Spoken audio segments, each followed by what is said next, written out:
Buenos días a todos. Estamos otra vez entonces en nuestro cuaderno de cuentas. Hoy vamos a hablar un poco del tema del posacuerdo. El acuerdo sigue estando en el centro del debate en el país, ya con una cercanía de elecciones, o por lo menos con un tema de elecciones que viene andando, el acuerdo ha vuelto a sonar, pero en tres dimensiones exactamente. Primero, la JEP, que ha sido un caballito de batalla y uno de los puntos vendedores si se habla de política. Segundo, en quienes salieron. Santrich y Márquez han terminado siendo claves en el acuerdo. La paradoja es que no están ahora ni en la guerra ni en la paz, sino en Venezuela, pero siguen siendo claves en esto. Y el tema de la coca que para el gobierno sigue siendo uno de los puntos de su agenda, de su discurso y de sus compromisos internacionales. La dimensión política ha pasado un poco, ha desaparecido, si se quiere, y se ha concentrado simplemente en el papel de los congresistas de las FARC en Bogotá, pero en las regiones se ha perdido un poco esa dimensión política. En Antioquia tenemos 1.354 excombatientes, muchos de ellos han terminado llegando a la ciudad, el área metropolitana tiene más de 320 excombatientes que han terminado acá. Sabemos lo que pasó en Santa Lucía, en Ituango, donde tuvieron que salir unos excombatientes, el Estado ni siquiera pudo darles protección en ese sitio, muchos de ellos terminaron en Urabá. Vamos a hablar un poco de esos problemas, de esas necesidades, de esas amenazas que se han dado. El departamento es el tercero en combatientes asesinados, son 25, la mayoría de ellos pertenecientes a la zona de Ituango, 12 de ellos pertenecientes a la zona de Ituango. Vamos a hablar un poco de sustitución, lo que pasa en el Bajo Cauca. Antioquia tiene más o menos 9.000 hectáreas de coca que han venido bajando en los últimos 2 años, pero con una problemática muy grande en el Bajo Cauca. Antioquia es el departamento con más masacres en lo corrido del año y buena parte tienen que ver con lo que pasa con la coca y la minería en el Bajo Cauca. Vamos a hablar entonces cuál es el protagonismo del posconflicto en esa zona.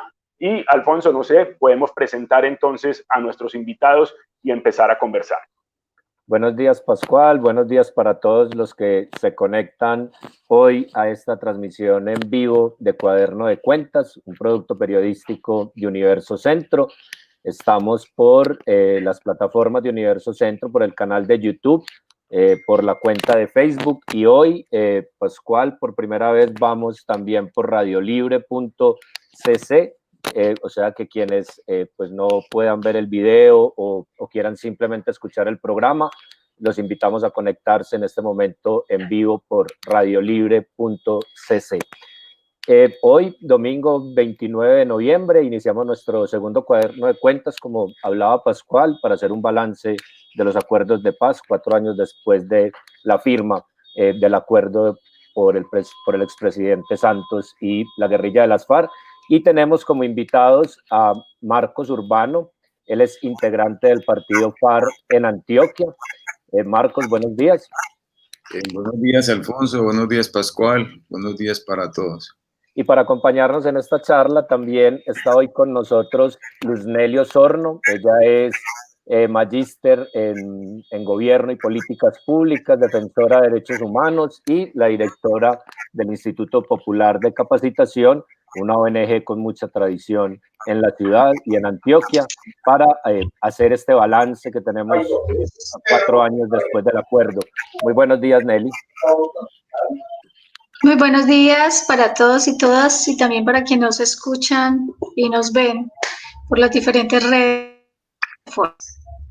Muy bien, Pascual, iniciemos.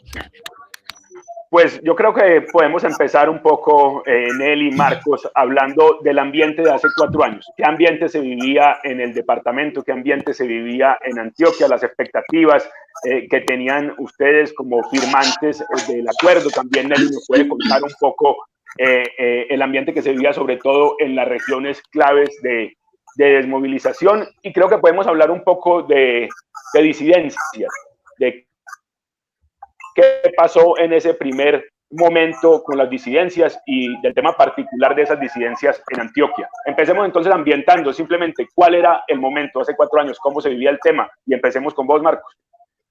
Sí, Pascual, no, yo te digo que hace 4 años, pues personalmente yo estaba detenido, estaba en la cárcel de máxima seguridad de Pedregal. Tengo varios problemas, pero los presos políticos nosotros a nivel nacional tenemos mucha esperanza de que este acuerdo se firmara y abriera otra posibilidad de país. De todas formas, nosotros nos comunicamos con todas las regiones y la gente nuestra pues empezó a llegar a los primeros puntos de concentración. El ambiente era como de mucho optimismo, de mucha alegría, pero tratando de siempre como de mirar al futuro. Para mí la situación fue un poquito compleja. Ustedes saben que para nosotros en la prisión, yo estuve en la 10ª conferencia, en la última de las FAREP, nos sacaron a 20 presos de todo el país y fuimos al Yari, y ahí pues se ratificó, donde estuvimos todos, los representantes de todos los frentes, y ahí se ratificó todo el acuerdo. A nosotros nos devolvieron a las cárceles, estuvimos 15 días allá, y pues para nosotros fue muy duro cuando el plebiscito perdió por 50.000 votos. Eso fue muy difícil porque estábamos a puertas de un nuevo ambiente y eso nos puso en una situación muy compleja. Afortunadamente pues se logró pasar el acuerdo en el Teatro Colón y se empezó la etapa de optimismo. Yo pienso que en ese momento no sabíamos qué iba a suceder a 4 años, pero pensábamos que las condiciones iban a ser mucho mejores que ahora, pero estamos en este camino. Ya el otro tema que vos tocas, no sé si lo dejamos, pero ustedes saben que en Ituango hubo más o menos 1 año y punta de una relativa tranquilidad. Y los muchachos que formaron la disidencia, pues estuvieron en la zona de Santa Lucía, ellos estuvieron concentrados ahí, sino que hubo unos vacíos normativos del acuerdo y mucha lentitud en cosas elementales como la ubicación física de la gente, los proyectos productivos, o sea, una asistencia completa, y eso generó pues dudas, incertidumbres, y a eso le suma que empezaron a aparecer o a copar ese territorio que no estaba copado, las autodefensas, y empezó otra vez la dinámica de la confrontación. Entonces nosotros decimos que ese primer impulso del acuerdo, que creó un tiempo relativamente calmado, porque todas las cifras lo indican así, el Estado no aprovechó y tuvimos un vacío muy grande ahí en cómo coordinar esa otra fase. Y ya se empezó la nueva otra dinámica que se empezó a agudizar, inclusive con la llegada de este gobierno, y el territorio se volvió para muchas situaciones invivible, y por eso vemos el caso de que en Ituango, aunque permanecen compañeros allá de 50 a 60 todavía regados en todas las veredas, pues para nosotros fue un acuerdo allá fallido, porque tuvimos que trasladar el ETCR, o sea, los habitantes, y hablamos con los habitantes de Santa Lucía, con el cura de allá, pues el espacio era como una luz de esperanza, como un nuevo camino. En esas zonas olvidadas, pues con el acuerdo del Estado vieron médicos, vieron instituciones, se arregló la carretera, se dieron unos apoyos importantes, y buscaba pues que sacar los territorios de la Colombia profunda del abandono. Y cuando sale el ETSR, pues las comunidades salen muy mal. Eso es como el inicio. Si querés, Marcos, si querés enseguida hacemos, yo creo que vale la pena hacer un balance específicamente de Santa Lucía. Yo creo que tiene una problemática clara, y podemos hablar también un poco de disidencias y de ese crecimiento ahí. No sé si Nelly nos quiere decir algo un poco de ese ambiente. Si uno mira hacia atrás, cómo se veía el tema de implementación y si Antioquia tenía unas particularidades. Hola, sí, bueno, me voy a ir un poco más allá. Es que meses antes nosotros fuimos partes promotores de uno de los comités por el sí en Antioquia, y pues nos pudimos dar cuenta, obviamente, del ambiente tan tenso que vivía la región y sobre todo esta ciudad. Aún así, creo que habían cosas muy bonitas y muy interesantes en ese momento, y era ver por primera vez todo el mundo hablando del proceso de paz, pues de la paz en Colombia. Los jóvenes, uno veía en las cafeterías a los jóvenes hablando de paz y eso en mis tantos años de vida nunca lo había visto y eso era muy emocionante poder saber que por lo menos había una posibilidad de que este país pudiera avanzar en el tema de la paz. Ahora, sabíamos inicialmente el referendo, pero cuando se firmó que no iba a ser fácil, pero también como dice Marcos, tampoco creímos que fuera a ser tan difícil lograr avanzar en el proceso de paz. Ahora, en ese momento estábamos haciendo el llamado, creo que muchos, los que creíamos en el proceso, los que creemos en el proceso, siempre estuvimos haciendo las alertas de la necesidad de que estas zonas fueran atendidas que llegara el Estado, que no llegara solamente con seguridad, ¿cierto? Ese era uno de los campos, que copara estos territorios, pero que llegara también con inversión social, con atención a las comunidades. Y bueno, tiempo después vemos hoy los resultados de no haber llegado con toda la atención que el Estado podía tener. Veíamos obviamente unas zonas más complejas que otras y veíamos que la tarea tenía que ser entre todos los que hemos creído en el acuerdo de paz, con diferencias, con algunas cosas. También siempre hemos dicho, no fue el acuerdo perfecto, pero fue el mejor acuerdo que se pudo lograr.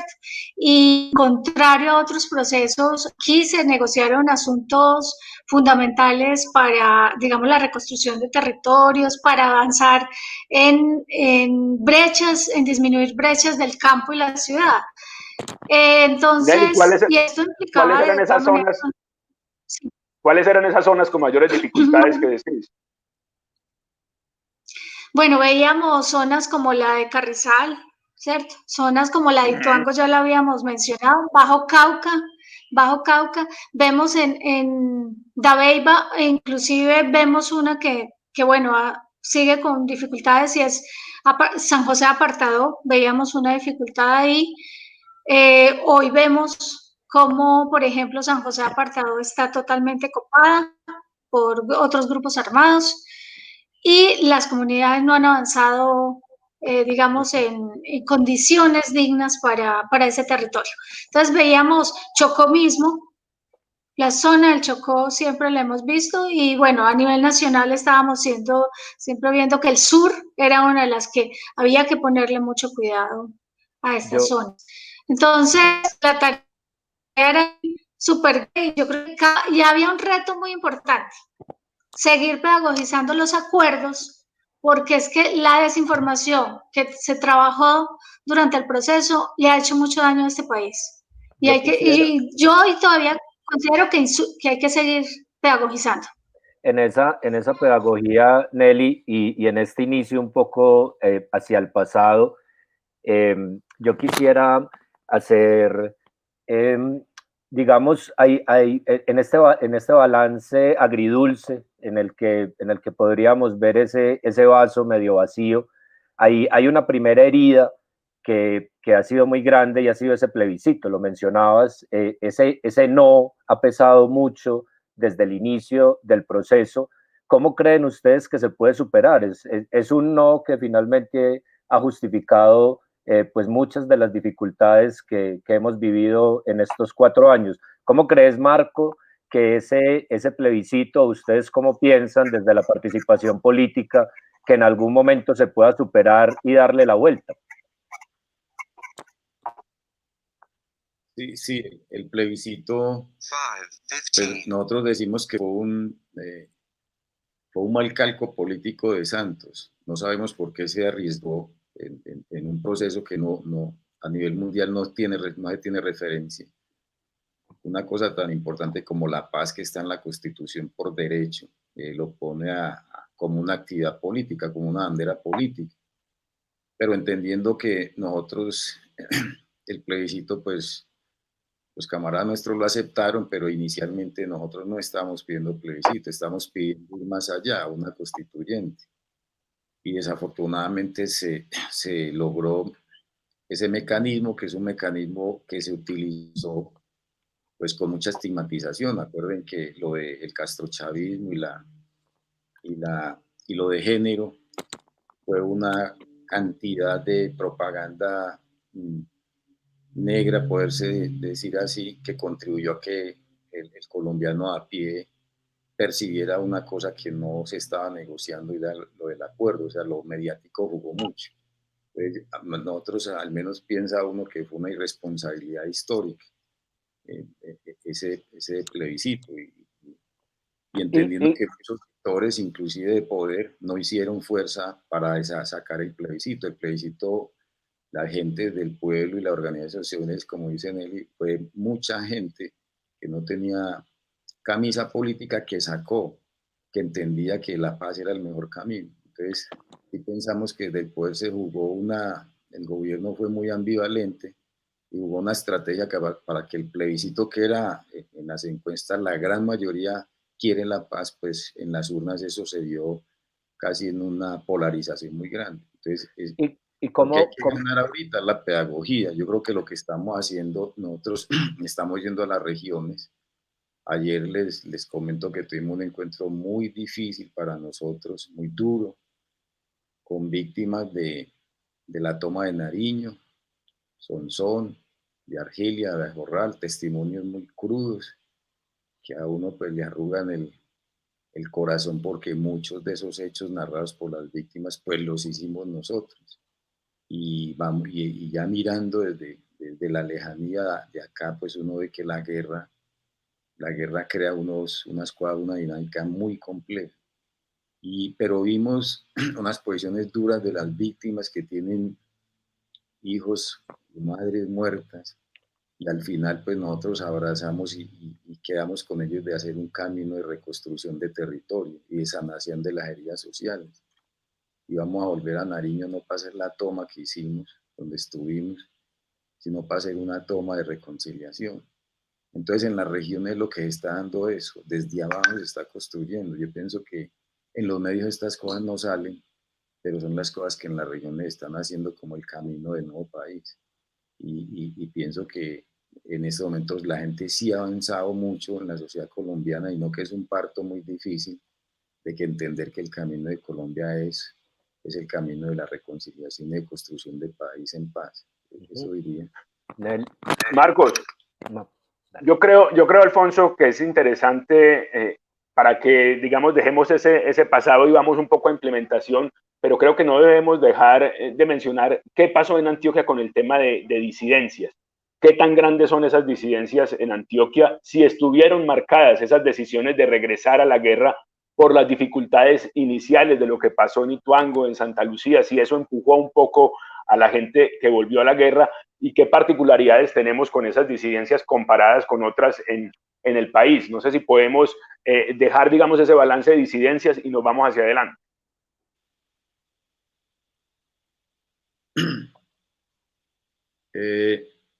Nosotros decimos algo, en Antioquia no hubo estructuras de FARC que quedaran fuera del proceso, como ocurrió, por ejemplo, con la estructura del primer frente en el Guaviare, que como Mordisco pues nunca firmó, nunca dejó las armas, y Gentil, pues nosotros estuvimos con Gentil en la 10ª conferencia, él fue allá y aprobó el proceso, pero sale de ahí, pues se suma a lo que pasa en el Guaviare, a las disidencias.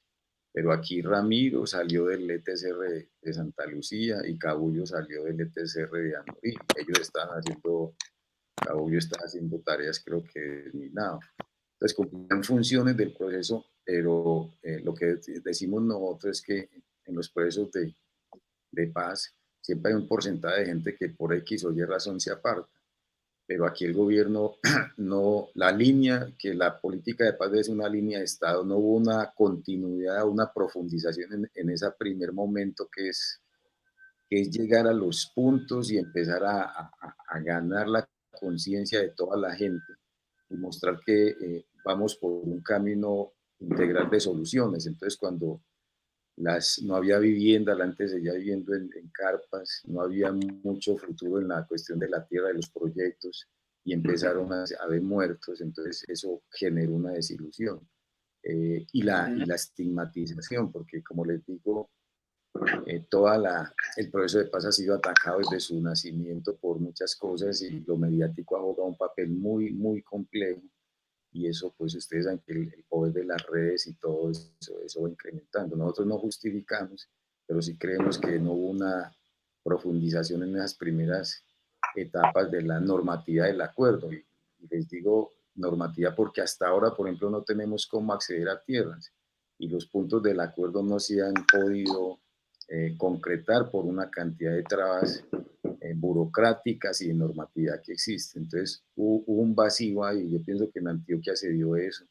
Ya decir de esos grupos de la incidencia en el territorio, lógicamente en Ituango hay incidencia y ustedes saben que parte de esa lucha se da porque en Ituango pues ya habían llegado antes de las disidencias los gaitanistas, llegaron los caparrapos, llegaron y se crearon las disidencias, más la fuerza institucional, y eso generó un clima muy complejo y enclavados nosotros dentro de ese territorio, pues nosotros fuimos un estorbo para todos los grupos, incluso, y el Estado lo vimos con una posición inicialmente muy ¿cómo se dice?, de brazos caídos.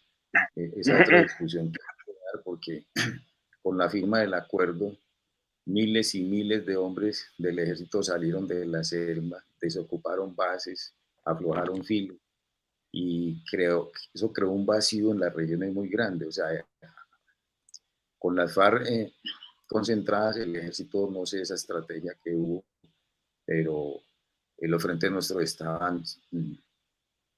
estaban cercados por unidades militares y eso se aflojó mucho territorio. Entonces hay muchos elementos. Nosotros decimos que está aquí el factor allá con esos dos grupos, más que todo porque no tenemos datos en otras zonas.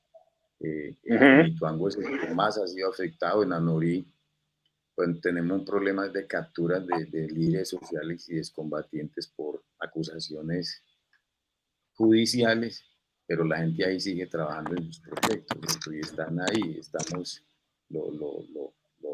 la preocupación grande es que a nosotros nos sacan de los territorios ancestrales donde estuvimos 30, 40 años o más en este proceso en paz, y en la guerra no pudieron sacarnos. Ituango siempre, ustedes analizan, siempre fue una cortina para el avance paramilitar, o sea, ahí se contuvo. Y entonces en eso es duro, y nosotros queríamos, como les dije al principio, no solamente sacar a los excombatientes a un futuro mejor, sino esas comunidades, o sea, que esas comunidades fueran el centro, las comunidades campesinas y esos pueblos como tal, que el acuerdo llevara a eso. Eso se puede decir, Nelly, no sé. Nelly. Nelly, algo sobre el tema y sobre ese primer momento, no sé, que pudo también haber empujado a alguna gente a regresar. Nelly, eso. Bueno, yo sobre ese tema creo que, bueno, obviamente las FARC puede tener un balance mucho más completo y es posible que nosotros tengamos algunas especulaciones.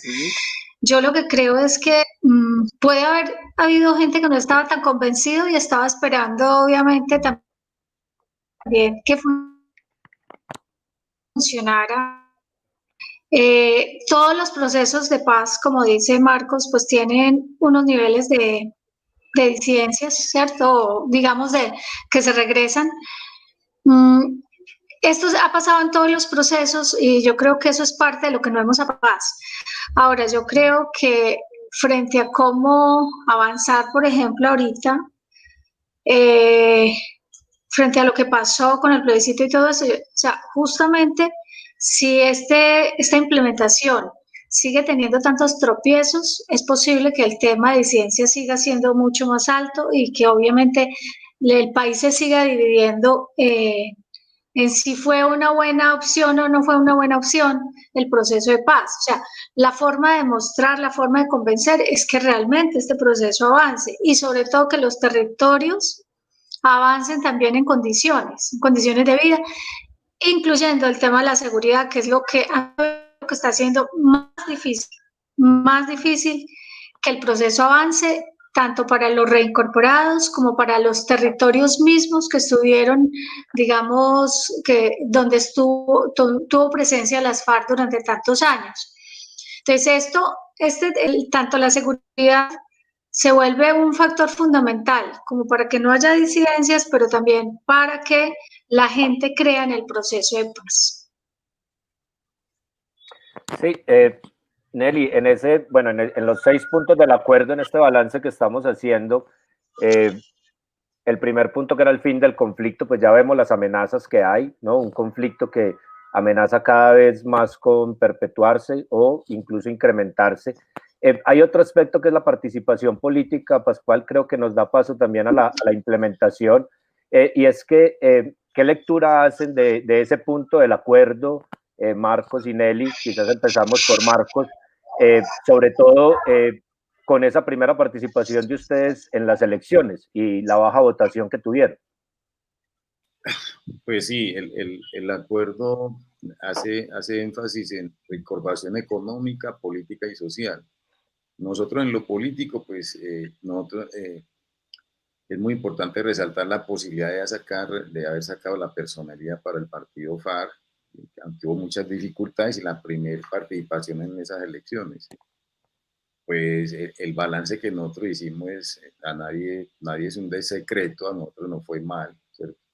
Nosotros veníamos de una tradición inclusive antielectoral, muchas veces en muchas regiones y a nivel nacional rechazamos la participación de los políticos y rechazamos todo lo electoral. Y en esta nueva fase, pues vimos que las elecciones en Colombia tienen un tramado muy complejo, es una maquinaria muy difícil, donde se mueven grandes cantidades de dinero, y que los partidos independientes y de oposición les toca hacer política muy difícil. Pero ahorita hay una cosa que es muy importante, que las nuevas generaciones y las redes sociales están ayudando mucho a posicionar las voces independientes o las bases alternativas. La participación, nosotros, como les decimos, no es lo mismo la dinámica de la confrontación a la dinámica política, estamos aprendiendo. El año pasado participamos en elecciones regionales, nosotros aquí en Antioquia sacamos, pues tratamos de hacer coaliciones con los sectores alternativos, pero en vista de la estigmatización que hay con el nombre y lo que fuimos nosotros, pues ellos nos acogieron un tiempo, pero al final, 10, 15 días antes dijeron, si ustedes están con el nombre y con los logos, no pueden estar. Entonces, pues para nosotros era muy difícil, porque era renunciar a la identidad, a la persona, a la vocería.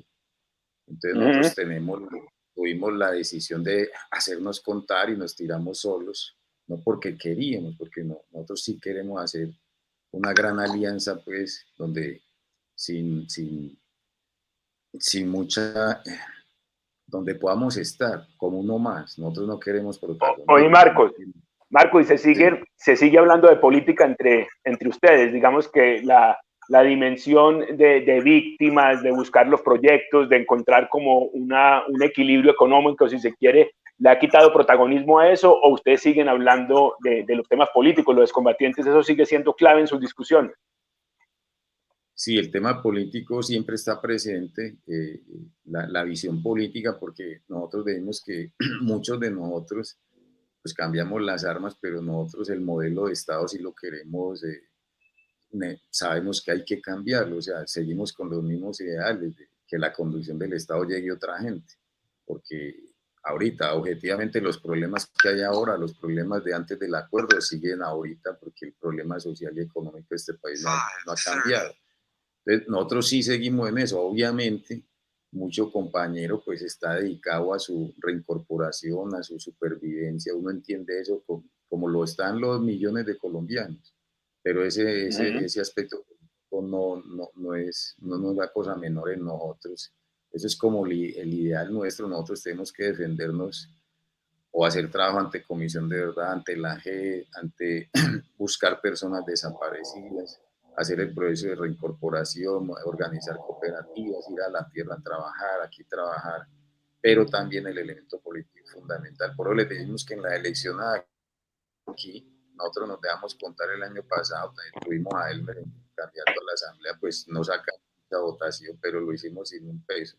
La campaña nuestra en Antioquia, con ayudas, la montamos como con 11 millones en todos los 120 municipios. Lo que pasa es que la votación, una votación de 12.000 votos, poca, pero como partido político naciente, pues es un ejercicio que nosotros vamos construyendo. Como te digo, lo electoral es muy complejo, eso tiene que tocar fibras humanas íntimas y el conocimiento de la persona. Nosotros sí queremos que entre más nos escuchan y más interactuamos directamente con la gente en los barrios, pues más se va quitando esa estigmatización que nos montan en los escenarios mediáticos. Nelly, ¿qué Nelly, lectura no sé tiene? sobre este tema de participación. Sí, sobre todo de Sí, hacer política, qué pena Nelly, sobre todo de hacer política desde la izquierda, que no solo ha tenido un INRI en Colombia, sino pues persecuciones históricas.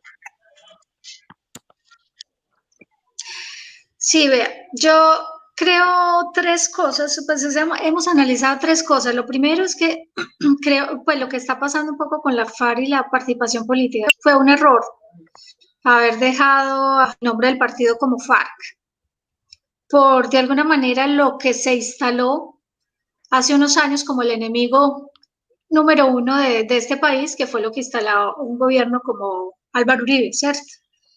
Y que de alguna manera la gran parte de la sociedad creyó un poco digamos, esa situación. Dos, es que creo que cuando la gente votó por el acuerdo de paz, no necesariamente estaba votando por la FARC como FARC, sino porque quería una salida negociada al conflicto. Pero obviamente se tienen dudas de cómo será el partido FARC legislando, ¿cierto? Y yo creo que esto es lo que estamos viendo va a servir mucho un poco el trabajo que se va a hacer en estos 4 años, o bueno, que se viene haciendo, para obviamente posicionar de alguna manera este partido, ¿cierto? Y demostrar que se puede hacer política más allá de las armas, que es un poco la expectativa que se ha tenido. Y en ese sentido, pues Marco lo decía, hay una estigmatización muy fuerte, ¿cierto?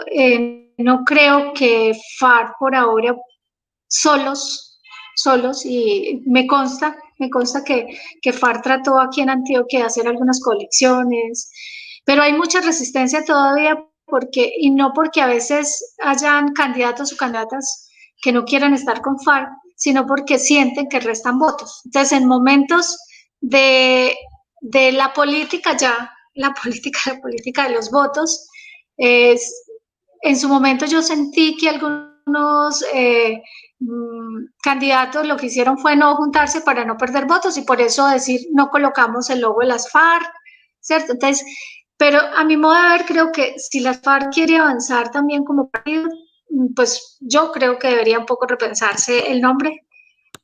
Dos, creo que esa estigmatización tiene que bajarse de cara a una coalición mucho mayor donde estén las FARC, ¿cierto? Con su logo,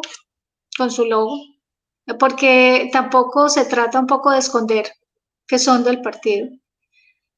Y eso no es un proceso que se hace de la noche a la mañana, no podíamos esperar que se haga el proceso de paz y ya el otro año la gente estuviera votando. No, yo creo que esto es un proceso, pero ese proceso se va a dar a la medida que quienes hoy están representando al partido lo hagan muy bien.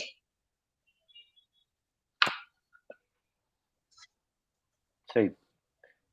No sé, Pascual, bueno, ahí vemos ya un par de errores históricos, pues como un poco de este inicio de conversación, ese plebiscito, y bueno, y está ahí en cuestión el nombre del partido político que han dificultado también los acuerdos.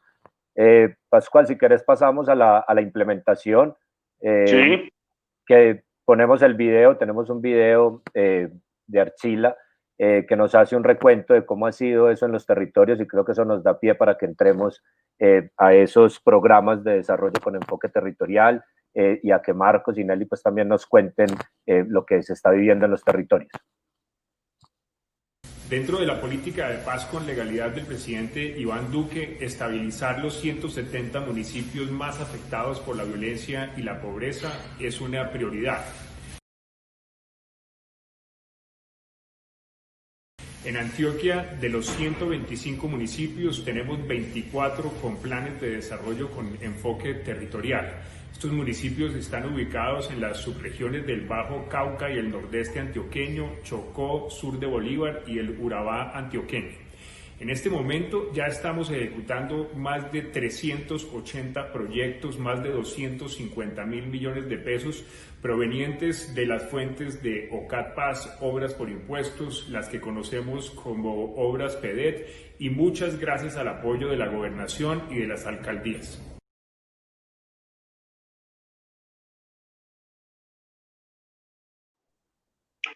Creo, Alfonso, que es clave entonces contrastar un poco estos datos. El gobierno de Emilio Archila habla de 24 municipios PEDET en Antioquia y 380 proyectos, 250.000 millones de pesos de inversión. Interesante, Marcos, que nos contes un poco cómo se percibe el tema en los territorios, lo que pasa en Urabá. Sabemos que en Mutatá hay una buena porción de los combatientes, lo que pasa en el nordeste y algo de lo que está pasando aquí en el área metropolitana. ¿Cómo leen ustedes esas cifras? No, pues el gobierno da cifras, pues las cifras, pero da unas cifras generales. O sea, el gobierno en los territorios da unas inversiones que están en los planes de desarrollo de los municipios. Pero los PEDET, los programas, los 24 municipios priorizados en el desarrollo en el acuerdo, eran para que esos recursos salieran de otras instancias. Entonces aquí se está vendiendo la idea que se está haciendo una cosa, pero se están utilizando recursos normales. Entonces nosotros no vemos claridad en eso. Estamos insistiendo en que en esos municipios realmente se haga una precisión de los recursos que se invierten desde la nación y desde el ente departamental y municipal. Por ejemplo, o sea que cuando nos dicen 250.000 millones, estamos simplemente contando presupuesto de los municipios, normal. Estamos contando presupuestos normales de los planes de regalías, de muchas cosas que se suman ahí. De las transferencias. Y transferencias, pero no, él habla de obras por impuestos, habría que mirar qué obras por impuestos a esos municipios.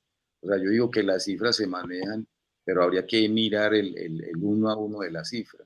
Entonces lo dituango, qué obras con enfoque, con los PEDET, con los programas de desarrollo y con enfoque territorial se han hecho dentro de ese presupuesto. Y ahí donde uno desmenuzando entiende que el Estado hace un paralelismo en esos municipios. Nosotros insistimos, en los territorios el acuerdo no se ha visto reflejado en una inversión profunda en los municipios. Y vemos que, empezando por las vías, muy pocas vías se han logrado organizar. Donde están los espacios han hecho unas adecuaciones. Por ejemplo, en Ituango ayudaron a terminar la placa huella. En San José de Leones, en Mutatá igual. Pero son obras más hechas con el concurso municipal, inclusive con gestión de gente que nos ayuda y nosotros. Pequeñitas obras que se han hecho que no logró eso que está en el acuerdo, que es que las obras en los programas de desarrollo hay unos presupuestos para esas carreteras terciarias y eso no se ha dado un programa. Habría que mirar con los alcaldes, como te digo, Pascual, el caso preciso de la inversión, porque lo generalidad confunde. Nosotros en general la implementación de los acuerdos, ustedes saben que en Antioquia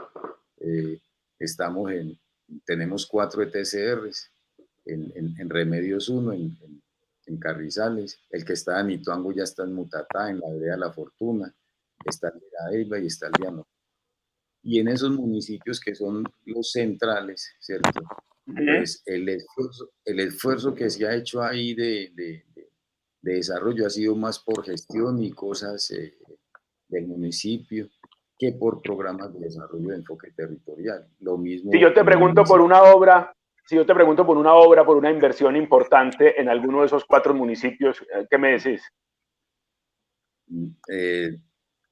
que tenga enfoque, programa con enfoque Sí. territorial, no te puedo decir en este momento. Ahí, nosotros lo que estamos viendo es obras muy pequeñitas de implementación del acuerdo a nosotros, pero son con recursos muy mínimos, pero obras que beneficien a las comunidades de los municipios no tenemos claridad sobre qué profundizaciones, qué dato exacto hay de eso. Porque eso pone, Pascual, Nelly, en cuestión pues cualquier éxito que tengan los proyectos productivos, o sea, proyectos productivos en unos territorios en los que los campesinos y los excombatientes pues ni siquiera pueden comercializar sus productos. ¿Cómo ve, Nelly, esa implementación en los territorios? Pues mira, justamente mirando un informe de Procuraduría y bueno, el OCAT, que habla de 27 proyectos, donde la mayoría de proyectos han sido vías terciarias, algunos sin ejecución, pues vemos también que hay, por ejemplo, hay un desinterés de algunos mandatarios locales porque se supone que hay millones de regalías, pero la mayoría de municipios no han aplicado a esos fondos. Ahora, frente al tema de lo productivo, hay una preocupación muy fuerte, yo creo que es uno de los faltantes más fuertes que tiene el acuerdo rural integral.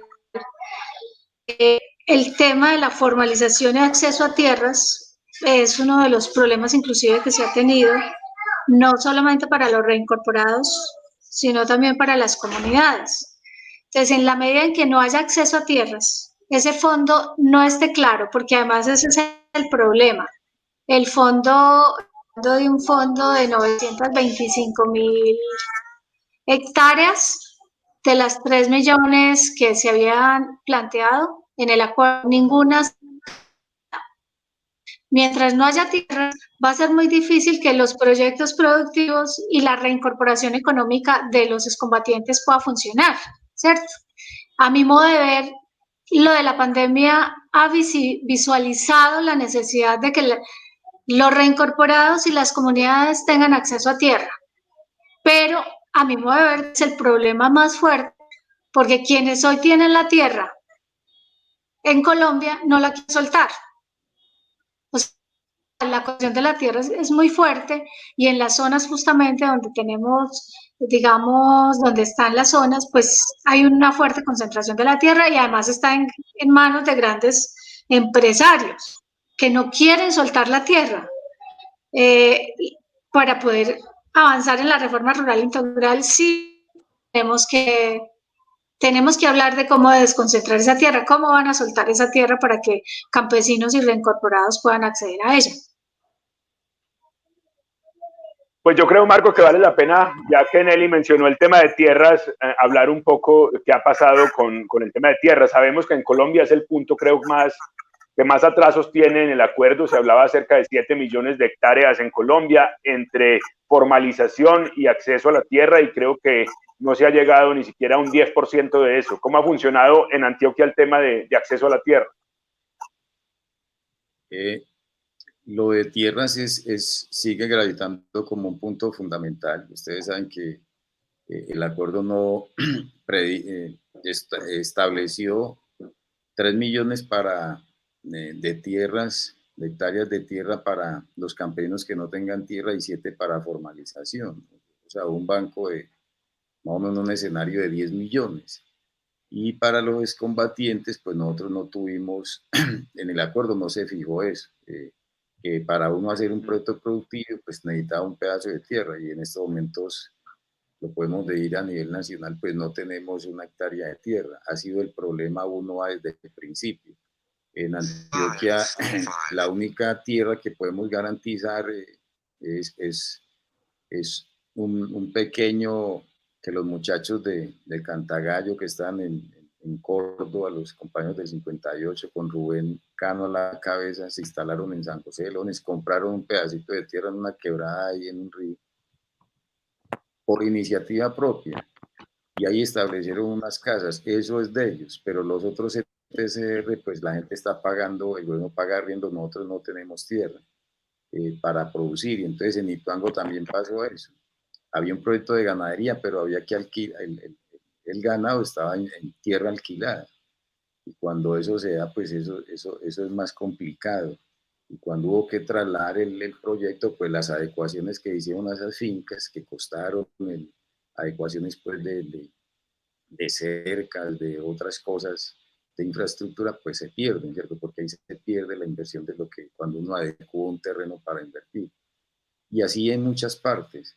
Entonces el problema de la tierra sigue siendo fundamental. Proantioquia, hay que decirlo, ellos donaron, hicieron en un comodato en una tierra en David, en Taparales, para proyectos productivos. Esa tierra la dieron pues es como el ejemplo más importante que hay, que los industriales en Proantioquia, y están ahí, estamos tratando de empezar unos proyectos productivos con una asesoría de una institución, pero eso es para proyectos productivos. Vamos a ver, ustedes saben que eso no es fácil, hacer empresa en Colombia es muy difícil, y más en el campo, empresas con vocación agropecuaria, agrícola, es muy complejo.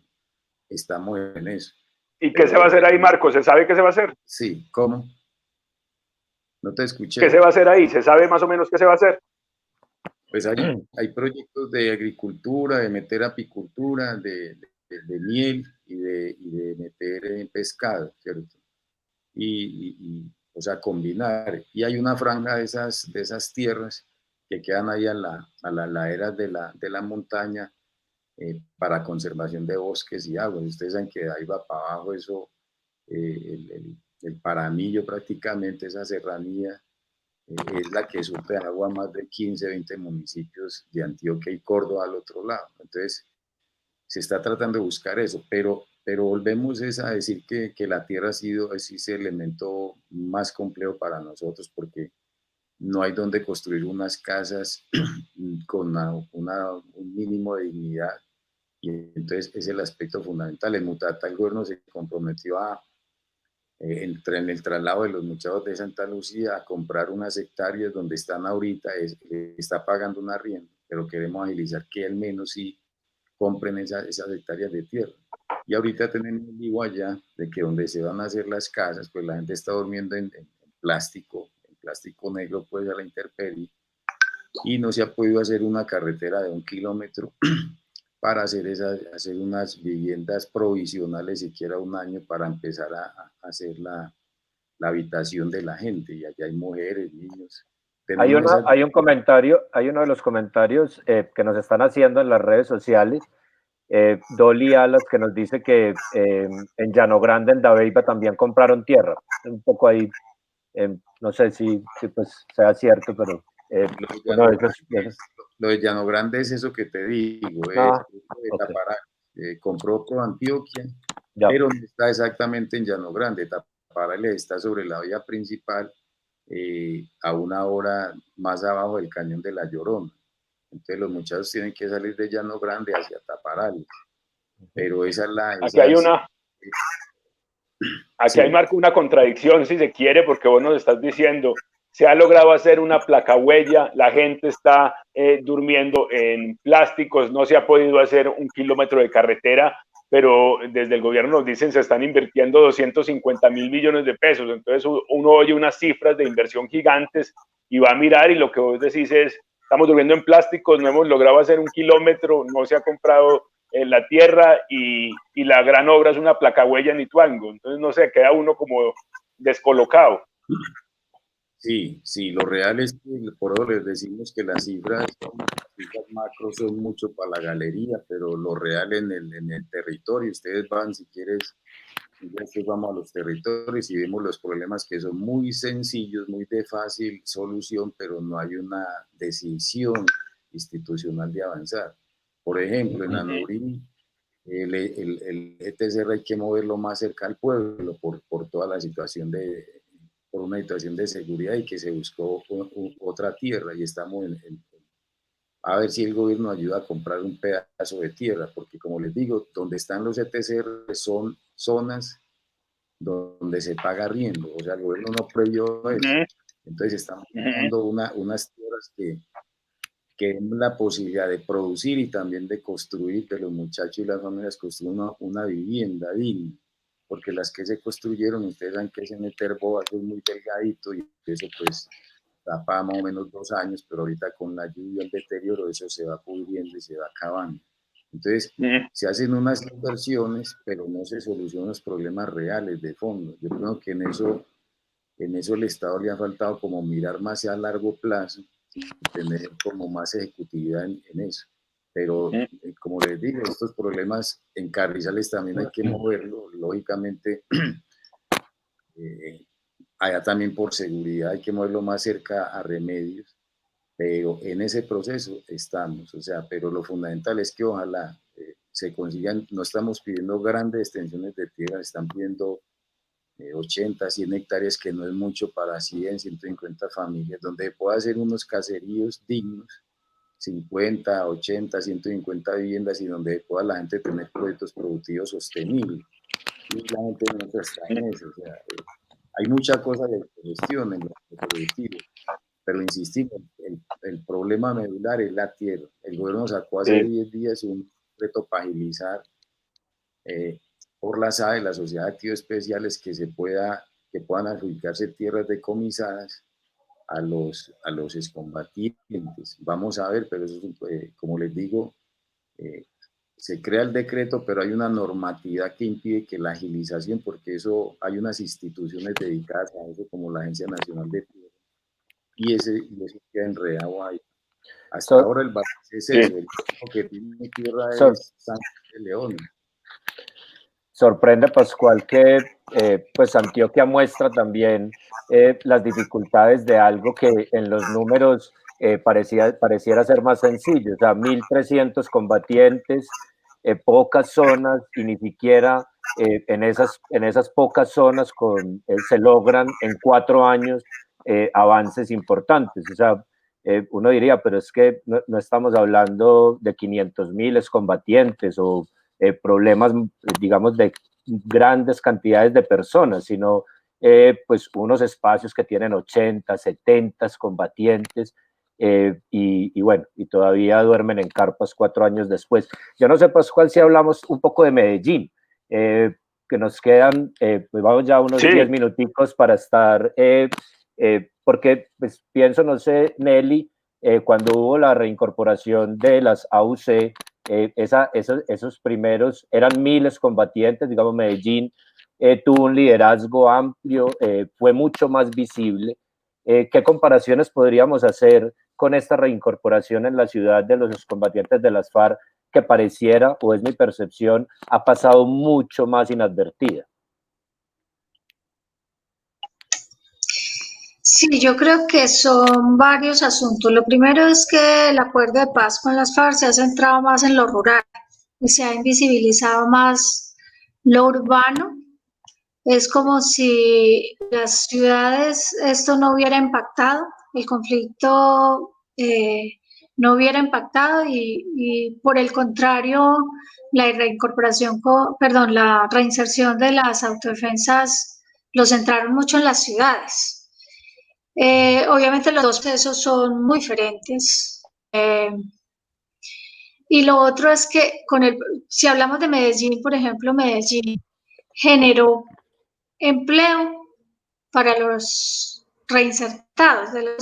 Recuerden que la política que se generó en su momento fue emplear a estas personas que se reinsertaron a la seguridad. Un asunto que nosotros en su momento criticamos bastante y que de alguna manera eso generó también problemas, ¿cierto? Eso, de alguna manera, sumado pues a que allí se reinsertaron personas que no hacían parte inclusive del conflicto y que después vimos el problema de que ya estas personas que se vincularon y que en algún momento se reconoció que eran personas que recogieron en los barrios porque estaban consumiendo drogas, ellos no regresaron nuevamente como a la civilidad, sino que por el contrario ya no se pudieron salir.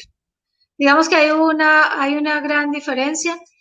Y esto de que el hecho de que el proceso con las FARC esté más centrado en la ruralidad, obviamente pone de presente un problema, y es cómo estas ciudades están preparadas para que los reincorporados que llegan a las ciudades puedan tener realmente una reincorporación a la vida civil, tanto económica como en términos de seguridad. Creo que la ciudad no está preparada para eso. No está preparada para recibir la reincorporación y de hecho no hay un programa claro, por ejemplo, para generar empleos en este sentido.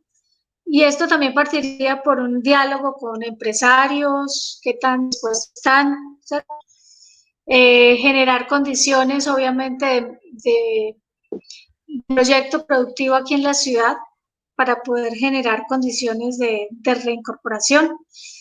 El tema de las mujeres.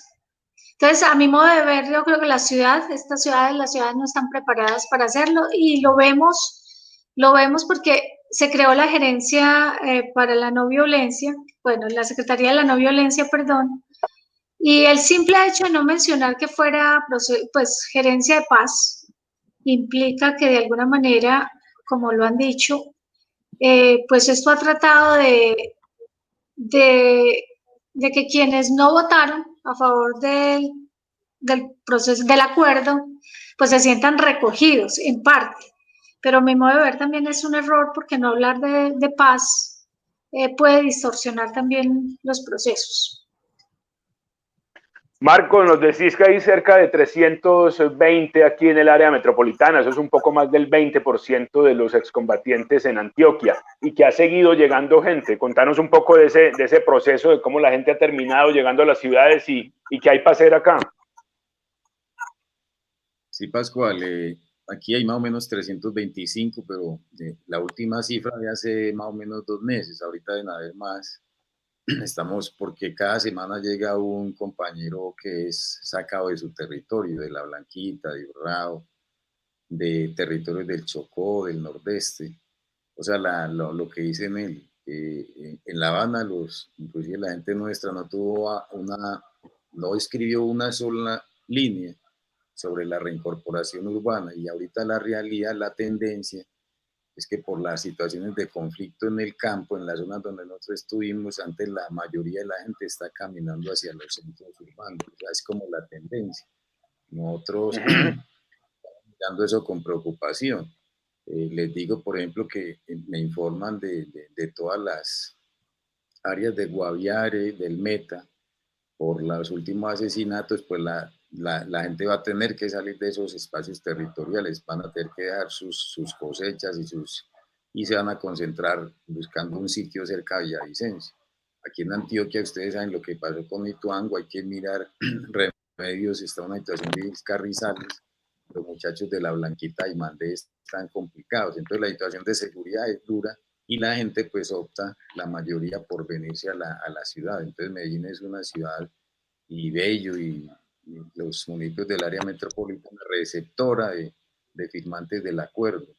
Lo más grave es que como no hay una figura jurídica que nos comunique que la legalidad es el ETCR, o sea, lo que hay por decreto legal es el espacio territorial, tiene un decreto, una norma, lo que llaman las nuevas áreas de reincorporación, donde la gente se vio por necesidad, eh,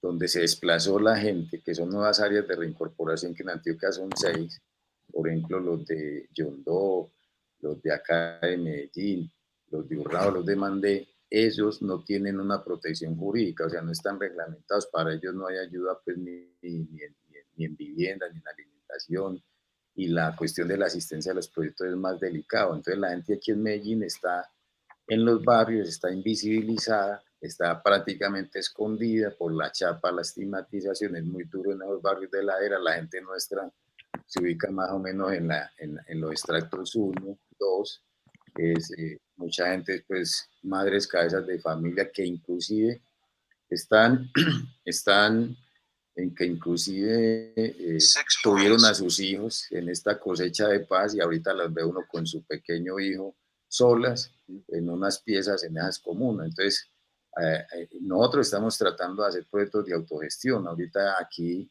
se va a lanzar y está un mercado de mujeres que está integrado por 40 muchachas nuestras, con un apoyo de la ONU, un apoyo pequeño, ¿cierto? Pero la idea es que ellas comercialicen todos los productos de reincorporación de Antioquia y del país, y que la institución nos ayude, porque nosotros sí pensamos que si nos dejan colocar burbujas o sea, cosas mínimas, para que esos proyectos pequeños, que son pequeños proyectos productivos, puedan tener sostenibilidad.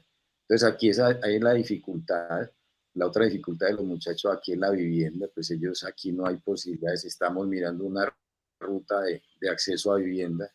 Subimos a los barrios de la comuna a hablar con compañeros desplazados, donde nosotros hicimos actividad hace muchos años, todos esos barrios que cuelgan en Medellín, que son la mayoría de gente de Urabá, del nordeste, desplazados por la violencia, y nos encontramos que esos terrenos, pues prácticamente son terrenos invadidos, que falta legalizarlos, que hay gente que no tiene escritura.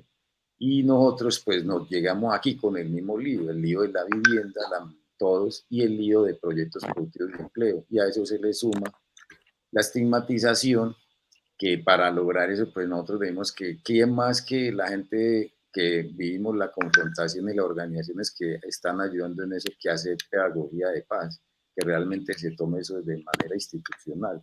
O sea, que se tome lo positivo que hacen los firmantes al diario, lo cotidiano, y no se tomen los hechos pues ahí tenemos eso. Nosotros con el anterior alcalde lo vimos una vez y le dijimos, alcalde, lo saludamos, lo vimos a 15 metros, no le pudimos dar la mano, somos firmantes.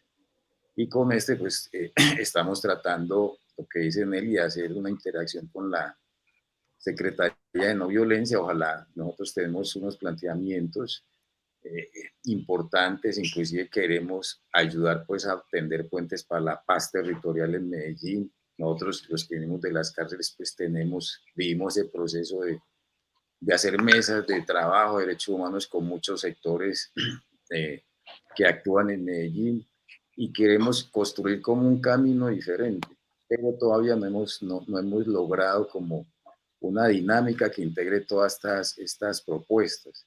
Entonces ahí yo pienso que ha faltado mucho. Las administraciones tienen una cantidad de cosas de secretarías y líneas, pero todavía nosotros no hemos podido integrarnos, porque, pues como le digo, la mayoría de nosotros, la mayoría es campesina, y la ciudad pues tiene un ritmo muy diferente. Entonces todavía estamos haciendo un gran esfuerzo, estamos aquí en ese esfuerzo diario. Lo que ve uno, Pascual, es que las FARC viven un poco el proceso que han vivido los campesinos, y o sea, son desplazados, ahora ya son desplazados, y además viven todos los problemas de la pobreza, ¿no?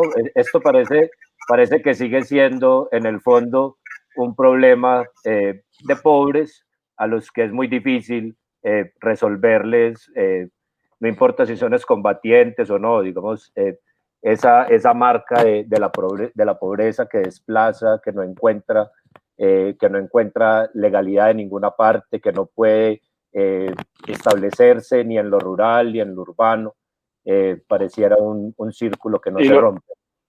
Y no sé, Alfonso, si también, Marco, se ha perdido la posibilidad de actuar como grupo, como colectivo, si esas 320 personas ya están como cada uno por su lado, o si todavía hay esa cohesión pues que les permita tramitar esas dificultades como grupo. Pues nosotros más o menos tenemos agrupados más o menos de 130 a 140 mujeres y hombres que pues seguimos trabajando como grupo. Hay muchos que están perdidos individualmente, pero luchamos por todos los 330. Eso pasa en toda parte, pero sí tratamos de organizarnos. Aquí hay 5 ideas de proyectos productivos de los reincorporados nuestros. Les digo, el mercado de mujeres, hay un taller de motos funcionando en Bello con 16 compañeros. Han tenido muchas dificultades porque frente a todos estos problemas cayó el virus, y ese taller lo abrieron en pleno virus, entonces hubo que cerrarlo. Eso crea un problema administrativo.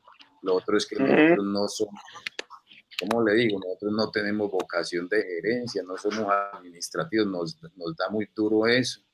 Nos afrontamos a problemas tan simples como falta de un auxiliar contable o falta de una persona que tenga una dinámica de visión de negocios. Problemas muy pequeños. Hemos hablado con universidades, con entes, con alcaldías, pero a esos problemas nadie les soluciona, y son los problemas del día a día. pero ahí estamos. Hay proyectos de comida sana y de marca Origen que nos ayudó a formular la ruta N. Hay un proyecto aquí de turismo, de restaurante ecológico, hay proyectos interesantes de memoria en las comunas, pero como les digo, para arrancar un proyecto productivo y una idea, pues se requiere es un trabajo de hormiga y eso no hemos tenido con mucha ayuda de general, de mucha gente que sabe, pero que en la cuestión ya concreta de cómo andar, nos dejan ahí como muy solos. Entonces nosotros nos hemos visto muy solos porque no tenemos realmente formación. Eso somos... La soledad de la paz. Alfonso, no sé si querés terminamos. Yo tengo unos datos acá que entregó Fundación Ideas para la Paz sobre la persistencia de la violencia en los municipios. Si usted mira los municipios PEDET, son 170 municipios que fueron priorizados en el acuerdo en todo el país, y esos municipios tienen el 13% de los habitantes y ponen el 24% de los homicidios en el país. Y también si usted mira la tasa de homicidios en esos municipios, en 2016, 38 por 100.000 habitantes.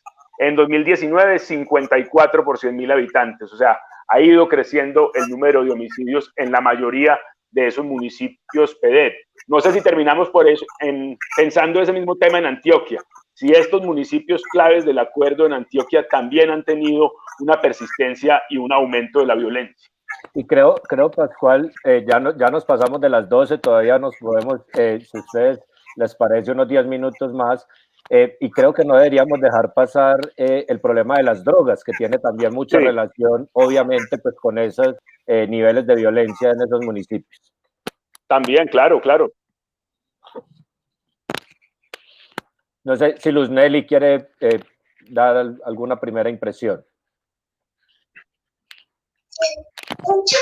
Bueno, yo creo que ese es un tema fundamental ahorita en todo el tema de la ola de violencia que estamos viviendo en Antioquia.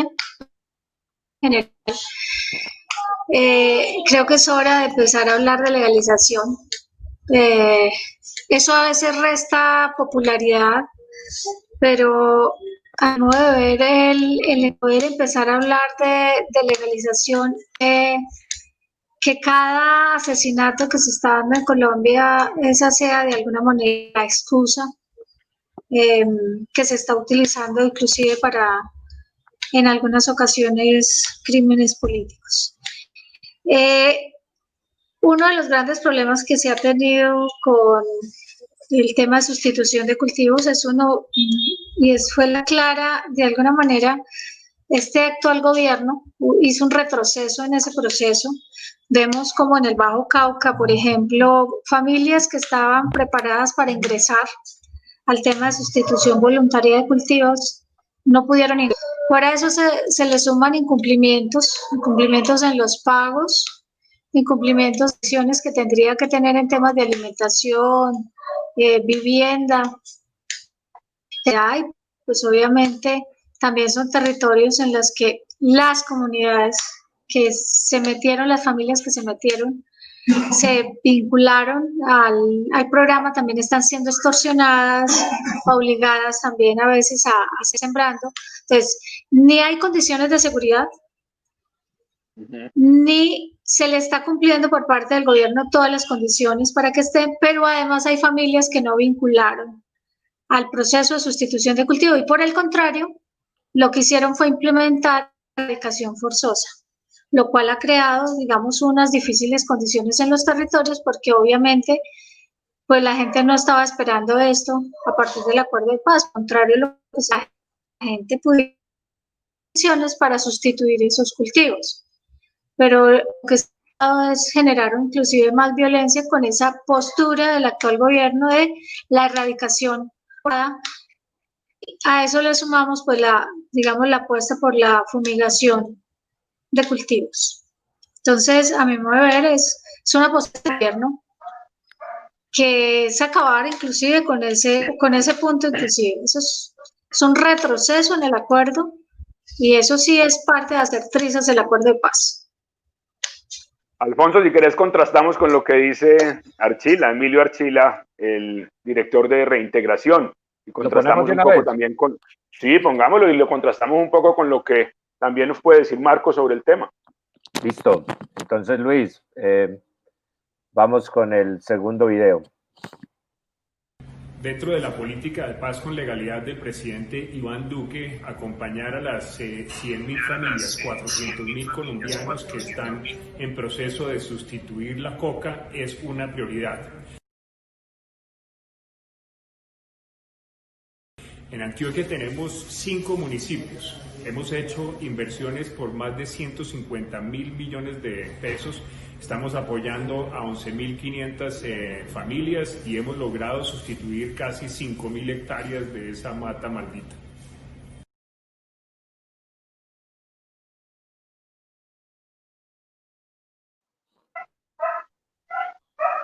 ¿Cómo ves, Marco, esa cifra? 11.500 familias, 5.000 hectáreas en 5 municipios. Y no te rías, Marco. Se le nota. Como le digo, el Estado da unas cifras, pero las realidades son otras. O sea, lo estadístico es uno, pero la vida real va por otro lado. Nosotros,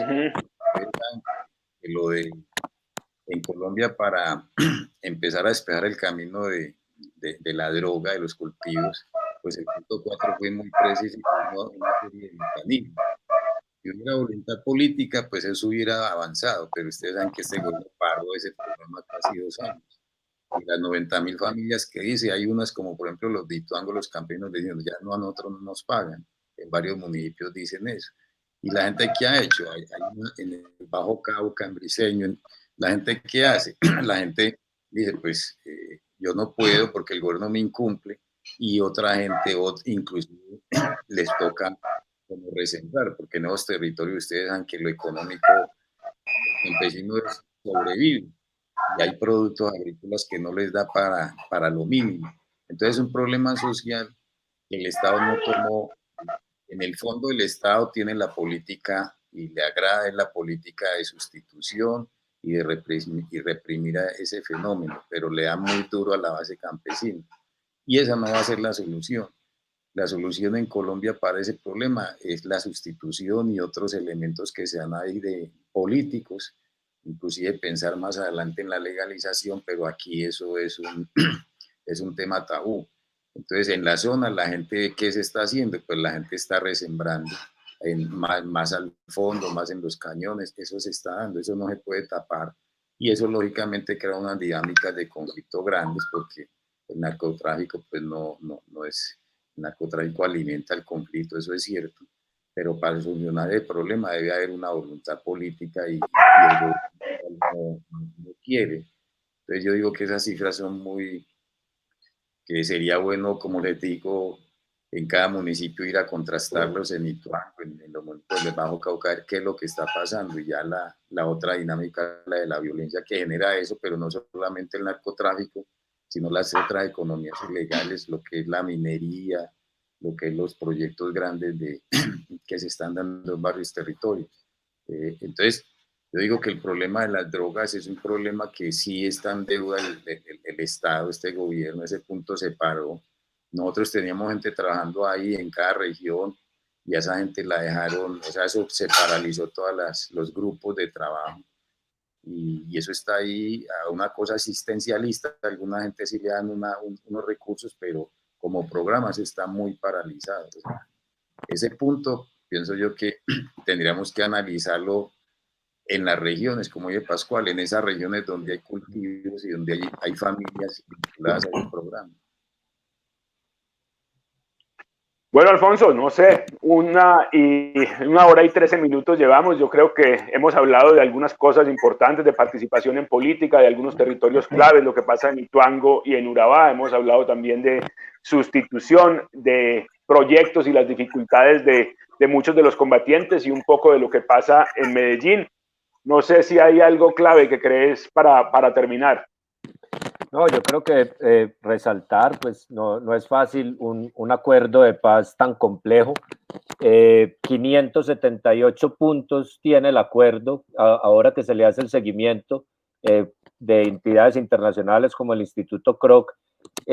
me llamaba la atención, me comentaban, es el acuerdo en páginas más largo que hay en el mundo. El Instituto Kroc le hace seguimiento a 34 acuerdos en todo el mundo que hay vigentes. O sea, tampoco somos los únicos, 34 acuerdos vigentes. Y Colombia, el de Colombia es el cuarto en número pues de puntos y de subtemas que se tiene que hacer seguimiento. Dimos un pasón muy general, 578. Otra cosa, creo, Pascual, para llamar la atención, es que estos 4 años es un poco el corto plazo, pero yo creo que en esa falta de pedagogía nunca nos hablaron del mediano plazo y mucho menos del lejano plazo. O sea, esa implementación de esos 578 puntos son de muy diversas índoles y de unos tiempos muy variados, y yo creo que tampoco nos prepararon para entender que esto iba a ser un proceso largo, que había unas cosas a corto plazo, que había unas cosas a mediano plazo, otras a largo plazo. Es muy difícil, muy complejo de entender. Ha habido logros, indudablemente, pero hay unas amenazas muy grandes, y ojalá que podamos también estar muy atentos y hacer más pedagogía, como nos dijo Nelly al principio. Pues terminemos con eso, Marco, no sé, con algo esperanzador, algún proyecto que haya funcionado bien en alguna región, y Luz Nelly también, algo para resaltar en alguna parte aquí en Antioquia. No, pues yo digo que hay muchas cosas positivas. De todas formas, la vida es esa, la vida es un esfuerzo diario por sacar las cosas adelante. Nosotros, a pesar de todos los nubarrones, somos optimistas porque no, como les digo, nosotros no tenemos otra salida. O triunfa la paz y la vida, o nos vuelven a tirar a otra etapa que no queremos. Nosotros, alguna gente tiene alternativas, nosotros no tenemos alternativas. Hay otra cosa muy fundamental.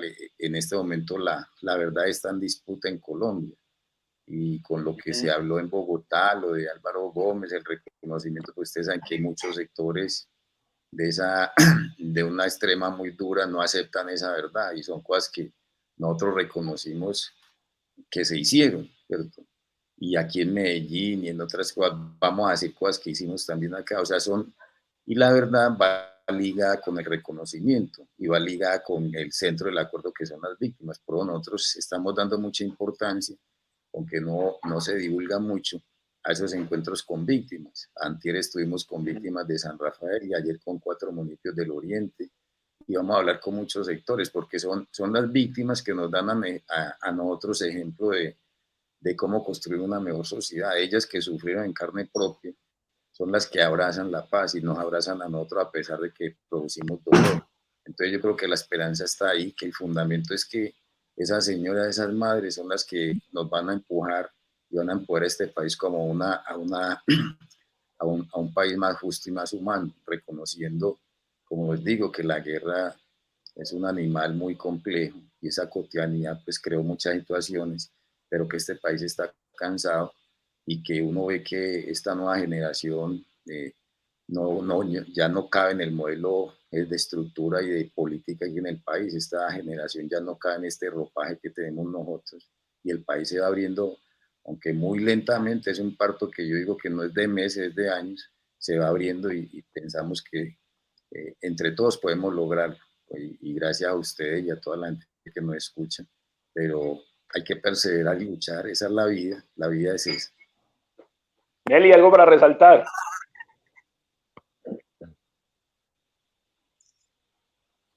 Bueno, yo es que en algún momento comunidades que no creían en el proceso, hoy creen. Hay un asunto muy bonito que hemos visto en los territorios, son los procesos de formación y escolarización de los reincorporados. Ver esos procesos educativos y algunos proyectos productivos es muy, muy bonito, porque eso es como uno poder ver matado de alguna manera cómo algunos reincorporados dejaron las armas y cogieron un lapicero, un libro, y cuando escuchamos los testimonios de la gente, eso definitivamente, yo creo que eso no tiene vuelta atrás. Bueno, Alfonso, yo creo que hay una promesa de cuaderno de cuentas, y es no quedarnos solamente en los números, no quedarnos en una enumeración de los municipios, sino contar una o dos de esas historias y creo que lo vamos a hacer, algunas de las historias de excombatientes y proyectos en Medellín, contarlas para que la gente las vea de otra manera distinta a decir 327 personas y 4 proyectos allí. Hay que hacerle seguimiento a qué está pasando y vamos a contar algunas de esas historias, 2 de esas historias en Medellín para que la gente las conozca también aquí en nuestro cuaderno de cuentas. Buenos días a todos, muchas gracias, ya llevamos horita y 20, creo que es hora de buscar almuerzo y de descansar en el domingo. Leli, muchas gracias, Marcos, muchas gracias. Gracias. Muchas gracias a todos, a los que se conectaron. Gracias a ustedes. Hasta luego. Hasta luego, muchas gracias a los que se conectaron y también nos pueden seguir en el sitio web de universocentro.com, donde, como les dice Pascual, también tendremos historias referidas a los temas que tratamos los domingos. Feliz domingo para todos. Hasta luego. Chao.